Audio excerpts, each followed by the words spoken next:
nila bad publicity is still publicity. Pero minsan na maasa ako na sana hindi totoo.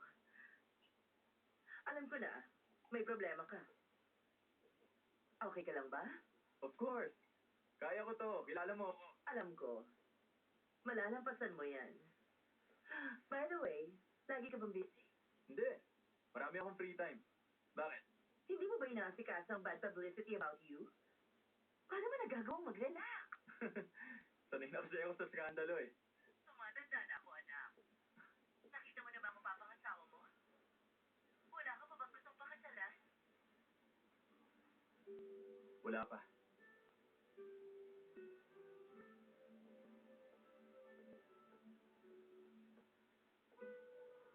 Oo. Maghahanap ako ng maganda. At saka mabait.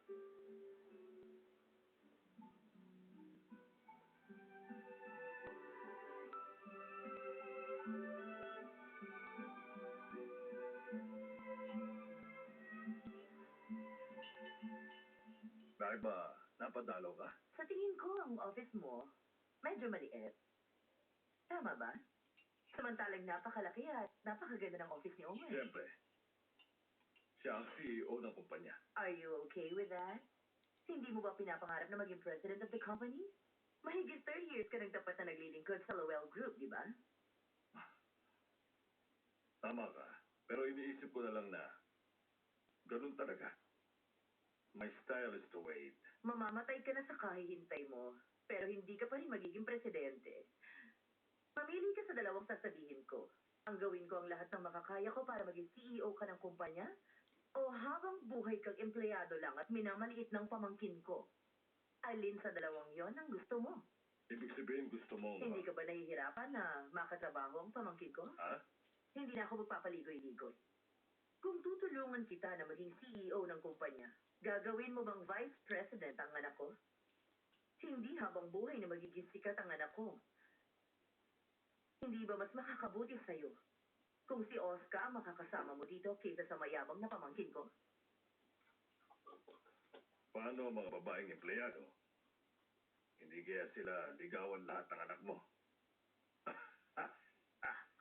Ay, nako. May sense of humor ka pala, ha? Ang totoo, malaking kawalan si Oscar sa entertainment industry kapag nag-retire siya. Pero gusto ko mag-secure ang future niya.